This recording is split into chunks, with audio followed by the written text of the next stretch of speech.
الرحمن الرحیم۔ یہ ریڈیو قطر ہے۔ اب آپ محمود احمد سے خبریں سنیے۔ ابتدا میں پیش خدمت ہیں اہم خبروں کی سرخیاں۔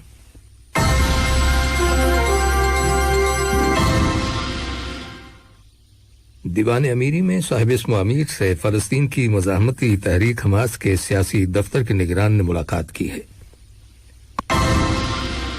آج صبح مقبوضہ بیت المقدس میں درجنوں یہودی آبادکاروں نے اسرائیلی اسپیشل فورسز کے ساتھ مل کر مسجد اقصی کے احاطے پر دھاوا بول دیا۔ قطر کی ہلال احمر سوسائٹی QRCS کے پریزیڈنٹ نے فلسطین کے لیے 60 ملین قطری ریال کی فنڈ ریزنگ مہم شروع کرنے کا اعلان کیا ہے۔ اور ملک میں گزشتہ 24 گھنٹوں کے دوران لوگوں کو کووڈ-19 ویکسینز کی 31,337 ڈوزز لگائی گئی ہیں، جس کے بعد اب تک لگائی گئی ڈوزز کی تعداد 22,93,250 ہو گئی ہے۔ یہ تھیں اہم خبروں کی سرخیاں، اور اب سے چند لمحوں بعد تفصیل سے خبریں نشر کی جائیں گی۔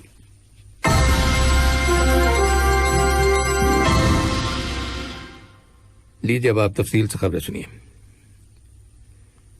دیوان امیری میں صاحب اسم و امیر شیخ تمیم بن حمد آل ثانی سے فلسطین کی مزاحمتی تحریک حماس کے پولیٹیکل بیورو یعنی سیاسی دفتر کے نگران ڈاکٹر اسماعیل ہانیہ نے ملاقات کی، جو اس وقت قطر کے دورے پر ہیں۔ ملاقات کے آغاز میں ڈاکٹر اسماعیل ہانیہ نے صاحب اسم و امیر شیخ تمیم بن حمد آل ثانی کا ریاست قطر کی ان سفارتی کوششوں کے لیے شکریہ ادا کیا جن کی بدولت فلسطینیوں پر اسرائیلی حملوں کو روکنے اور غزہ میں جنگ بندی کرانے میں مدد ملی۔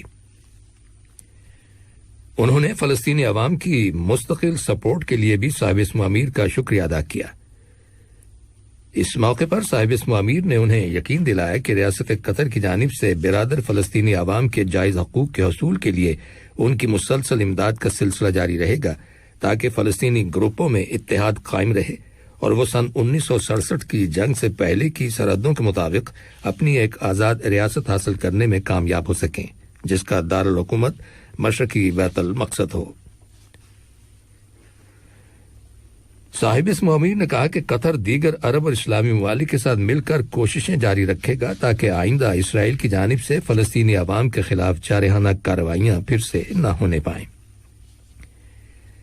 اس سے قبل فلسطین کے صدر محمود عباس نے صاحب اسم امیر شیخ تمیم بن حمد آل ثانی کے ساتھ ٹیلی فون پر رابطہ کیا تھا، جس کے دوران انہوں نے صاحب اسم امیر کو غزہ کے محاصرے اور وہاں کی تازہ ترین صورتحال کے بارے میں آگاہ کیا۔ اس کے علاوہ انہوں نے قطر کے مالی تعاون سے غزہ کی پٹی کی تعمیر نو کے بارے میں جاری کوششوں سے بھی آگاہ کیا۔ فلسطینی عوام کے جائز حقوق کے حصول کے لیے قطر کی حمایت اور مدد کے لیے بھی صدر محمود عباس نے صاحب اسم امیر کا شکریہ ادا کیا۔ یاد رہے کہ غزہ کی پٹی پر اسرائیل کی جانب سے 11 روز تک مسلسل شدید بمباری اور راکٹوں کے حملے میں کم از کم 17,000 مکانات تباہ ہو گئے ہیں۔ اقوام متحدہ نے ایک رپورٹ جاری کی ہے جس کے مطابق غزہ کی پٹی میں زیر زمین پانی کی نکاسی کا 50% سسٹم برباد ہو گیا ہے اور انفراسٹرکچر تباہ ہو گیا ہے۔ اسی طرح اسرائیلی بمباری کی وجہ سے غزہ کی پٹی کے علاقے میں بجلی کی سپلائی میں 80% کمی واقع ہو گئی ہے۔ دریں اثنا اقوام متحدہ کی مختلف ایجنسیز نے اسرائیل سے مطالبہ کیا ہے کہ وہ امدادی سامان اور میڈیکل سٹاف کو غزہ کی پٹی میں داخل ہونے کی اجازت دے دے تاکہ وہاں مختلف سروسز فوری طور پر شروع کی جا سکیں۔ تاہم اسرائیل نے غزہ میں امدادی کارروائیاں شروع کرنے کے لیے مختلف شرائط پیش کی ہیں جن کا مقصد امدادی کارروائیوں میں رکاوٹ پیدا کرنا ہے۔ ادھر کل فرانس میں فلسطینی عوام کی حمایت میں ہزاروں کی تعداد میں لوگوں نے جلوس نکالا۔ جلوس کے شرکاء نے فلسطین کے پرچم اٹھا رکھے تھے اور وہ فلسطینیوں کے حق میں اور اسرائیل کے خلاف نعرے لگا رہے تھے۔ برطانیہ کے دارالحکومت لندن اور دیگر شہروں میں بھی ہزاروں لوگوں نے غزہ کی پٹی پر اسرائیلی فضائی حملوں کی مذمت اور احتجاج کرتے ہوئے جلوس نکالے۔ ان احتجاجی مظاہروں میں لوگوں نے اسرائیل پر پابندی عائد کرنے کا مطالبہ کیا۔ بہت سے لوگوں نے کتبے اٹھا رکھے تھے جن پر فلسطین کی آزادی اور غزہ پر اسرائیلی جارحیت کے خلاف مطالبے تحریر تھے۔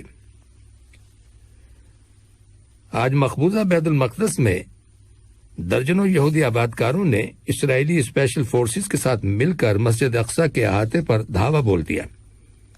رائٹرز خبر رساں ایجنسی کی رپورٹ کے مطابق پولیس نے فلسطینی نمازیوں کو نشانہ بنایا۔ اس واقعے کی ویڈیو بنانے کی کوشش کرنے والے مسجد اقصی کے ایک محافظ اور کم از کم 6 فلسطینیوں کو پولیس نے حراست میں لے لیا۔ قطر کی ہلال احمر سوسائٹی QRCS کے پریزیڈنٹ نے فلسطین کے لیے 60 ملین قطری ریال کی فنڈ ریزنگ مہم شروع کرنے کا اعلان کیا ہے۔ غزہ اور القدس اور مقبوضہ مغربی کنارے کے دیگر کئی شہروں کے اندر جھڑپوں کو مد نظر رکھتے ہوئے QRCS کی امدادی مہم کے فیز 2 سے 5,93,000 فلسطینی شہریوں کو فائدہ حاصل ہوگا۔ قطر نے عرب ممالک کے وزرائے صحت کی کونسل کے 55ویں سیشن میں شرکت کی ہے، جو جنیوا میں ورلڈ ہیلتھ اسمبلی کی سائیڈ لائنز پر منعقد ہوا ہے۔ ویڈیو کانفرنسنگ کے ذریعے منعقد کیے گئے اس سیشن میں وزیر صحت ڈاکٹر حنان الکواری نے قطر کی نمائندگی کی۔ سیشن میں کووڈ-19 ویکسین سے متعلق عرب حکمت عملی، عرب ممالک میں مساوی بنیادوں پر ویکسینز کی تقسیم کے موضوع کے علاوہ شام کے مقبوضہ گولان کے پہاڑی علاقے اور مقبوضہ فلسطین میں ہیلتھ کنڈیشنز کے بارے میں غور و خوض کیا گیا۔ یہ خبریں ریڈیو قطر سے نشر کی جا رہی ہیں۔ وزارت صحت نے کہا ہے کہ ملک کے اندر کرونا وائرس کے 283 نئے کیسز رجسٹر کیے گئے ہیں، جن میں سے 175 کا تعلق یہاں پر مقیم لوگوں سے ہے، جبکہ 108 کیسز کا تعلق ان افراد سے ہے جو حال ہی میں بیرون ملک سے دوحہ واپس آئے ہیں۔ وزارت صحت نے کرونا وائرس کے مزید 353 مریضوں کے صحت یاب ہو جانے کی تصدیق کی ہے۔ گزشتہ 24 گھنٹوں کے دوران کرونا وائرس کا ایک 55 سالہ مریض انتقال کر گیا، جو دیگر پیچیدہ امراض میں مبتلا تھا اور اسے ہر طرح کی طبی سہولتیں مہیا کی گئی تھیں۔ اسی طرح گزشتہ 24 گھنٹوں کے دوران لوگوں کو کووڈ-19 ویکسینز کی 31,337 ڈوزز لگائی جا چکی ہیں، جس کے بعد اب تک لگائی گئی ڈوزز کی تعداد 22,93,250 ہو گئی ہے۔ وزارت صحت نے اعلان کیا ہے کہ گرین لسٹ میں شامل نہ ہونے والے ملکوں سے قطر واپس آنے والے شہریوں اور رہائشیوں کو ہوٹل کرنٹین سے استثناء دے دیا گیا ہے اور اب وہ قطر میں آمد کے بعد ہوم کرنٹین میں رہیں گے۔ وزارت داخلہ میں متعلقہ اتھارٹیز نے 961 افراد کو حراست میں لینے کے بعد انہیں پبلک پراسیکیوشن کے حوالے کر دیا ہے۔ ان لوگوں نے کرونا وائرس کی روک تھام کے سلسلے میں عائد کردہ پابندیوں کی خلاف ورزی کی تھی۔ بھارت کی حکومت نے کہا ہے کہ دارالحکومت نئی دہلی میں اگلے ہفتے سے لاک ڈاؤن میں نرمی شروع کر دی جائے گی اور نئے مریضوں کی تعداد میں کمی ہوتی رہی تو پابندیاں مزید ختم کی جائیں گی۔ گزشتہ 24 گھنٹوں کے دوران ملک بھر میں کرونا وائرس کے 2,40,842 نئے کیسز رجسٹر کیے گئے، جبکہ 3,741 مریض انتقال کر گئے۔ حکومت کے ایک اہلکار نے بتایا کہ شہری علاقوں میں وائرس کی صورتحال بہتر ہوئی ہے، لیکن دیہی علاقوں میں اس کی شدت میں بدستور اضافہ ہو رہا ہے، کیونکہ وہاں بہت کم طبی سہولتیں دستیاب ہیں۔ یاد رہے کہ بھارت کے اندر اب تک 26.3 ملین لوگ کرونا وائرس سے متاثر ہو چکے ہیں، جبکہ وائرس کی وجہ سے انتقال کرنے والے افراد کی تعداد 2,95,525 ہو گئی ہے۔ اور نائجیریا کی فوج کے کمانڈر لیفٹیننٹ جنرل ابراہیم اطاہیرو اور دیگر اعلیٰ فوجی افسران کے ملک کے شمالی علاقے میں طیارے کے حادثے میں ہلاک ہو جانے کی خبر ملی ہے۔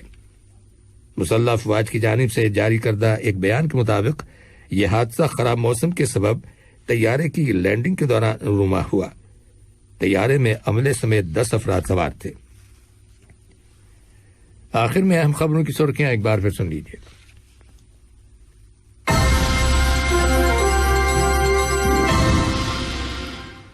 دیوان امیری میں صاحب اسم امیر سے فلسطین کی مزاحمتی تحریک حماس کے سیاسی دفتر کے نگران نے ملاقات کی ہے۔